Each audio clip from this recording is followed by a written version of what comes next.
Assalamu alaikum wa rahmatullahi wa barakatuhu. Bismillah, alhamdulillah, salatu wassalam ala rasulillah wa ala alihi wa sahbihi ajma'in. Many times when you're learning the language, what happens is we are unable to analyze the sentences. Many students find it very difficult that they want to analyze the sentences, like hadha baytun, for example. They say hadha mubtada baytun khabar and so on. Yes, that's a difficult thing. And languages are not meant to be learned by analysis, is what I would like to say. Of course, Arab is important, or as they do Tarkib in here, the Desi version, which is very detailed. I'm not a big fan of that. I did not learn Tarkib. Alhamdulillah, I'm glad I did not do that, because Arab is very straightforward, fa'il, marfu and all that, positions of a word, but there's a lot of detail in Tarkib. Anyways, my point is, like, it's necessary and it is difficult, but many people get exaggerated into this. They want to learn the language through just by analysis, and they find it very difficult. So language learning becomes a boring act. It becomes so boring that they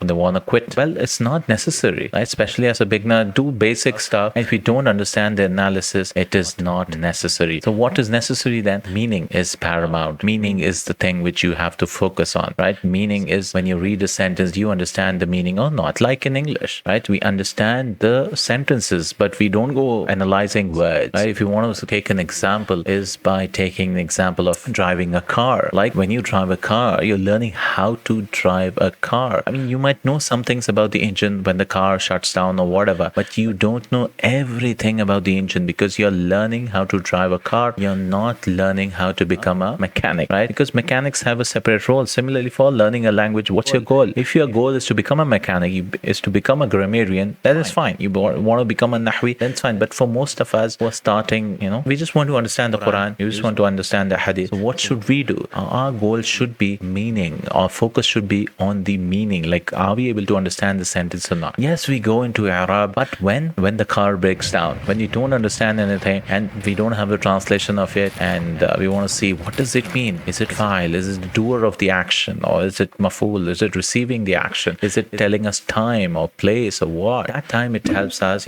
as a tool. We should not make it into an objective, right? Arab is only helpful when you get stuck, or as a separate subject. Like you're learning nahu, you're learning sarf, you're learning balagha, right? You're learning adab, you're learning all of these subjects, and then you have Arab. Then it's fine, right? Don't put Arab into storybooks. For example, somebody is teaching or learning Qisasun Nabiyyin and they teach through Arab. Well, we have to ask a question. Was that the point of the book of the author? It wasn't. So why are we bringing that into this, right? You have to stick and try to be faithful to the book. I mean, the author set out to write ultimately. So yeah, people learn the language through that. That's fine, right? You read a surah and try to do the Arab and you understand what the function of the word are. That's fine. Don't, be obsessed with it. That is not your goal. Your goal is to understand, because many students, they get disappointed. Oh, I'm unable to analyze a sentence. Like they get disappointed by not being able to speak a sentence, by not being able to make a sentence. Yes, that takes time. Output takes time, right? But what should be your first goal? It should be when you read something, the input, especially when you're learning online. If you don't have an environment, your input is what is important, right? You're reading or you're listening. And that's a goal, right? Most of us, when we start, if we start to learn a language, to learn Arabic, our goal is to understand the Quran, inshallah.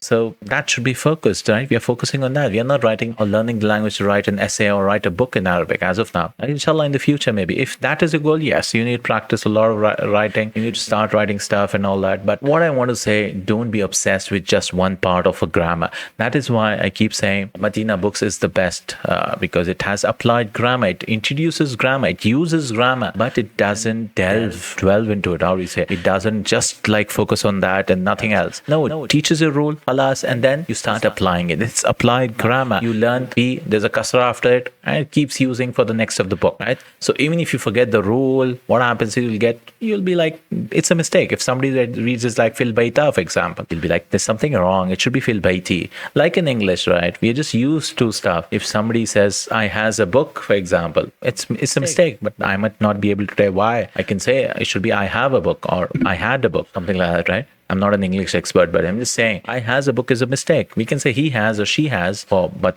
it should be I have, first person, we have. So use grammar as a tool, apply grammar. Same thing with vocabs, right? Vocabs also, some people memorize a lot of vocabs, that's good, but they are unable to make 2 words, a sentence of 2 words. Why? Because they don't know any grammar at all. So you need all of these things as a blend. And many times languages is like you cannot plan it out. You start reading, and someday it clicks, inshallah. Someday it clicks. Like it's not like a perfect way. It's not like a perfect blend of everything, right? It's not like, okay, I memorized 10,000 words. Now I should know the language. No, I'm fluent in the language. No, it doesn't happen like that, because scales are totally different. So yeah, so focus on the overall language, the overall package, inshallah ta'ala, and use everything to learn a language. Start with a book, like we start with Medina books, and then go on, move to another book, or use it as a separate subject. Don't be just obsessed with, I want to analyze every sentence, become expert at that, or expert in grammar. No, start reading. And that's the whole goal of learning a language, to be able to enjoy the language in the language itself. Like you stop translating in your brain and you start learning the language in your, you start enjoying the language just by reading. Subhanallah. And it should make you very emotional when you're able to understand the Quran just by reading it. Subhanallah, you're in Taraweeh and you're able to understand, or just by listening to it. That should be a goal, and you can't even describe that beauty. And if you've not reached that, because we have students who have studied for 8 years and they've become experts in grammar, experts in Arab or Tarkib, for example, but not able to understand the Quran, or not able to speak, or not able to, it's a problem, right? It's a problem, and we need to work a lot towards this as language as a whole, inshallah ta'ala. And do not be disappointed. Language takes time, minimum of 100 hours or 200 hours or 300 hours, right? It takes time. Just keep going at it. There is no short formula, inshallah ta'ala. Just keep going, right? Start with the book and finish it. This is what I just wanted to share, since it's been a long time. I made a video like this. So, barakallahu feekum. Jazakallahu Khairan. Subhanakallahumma wa bihamdik. Ashhadu an la ilaha illa anta astaghfiruka wa atubu ilaik. Assalamu alaikum wa rahmatullahi wa barakatuh.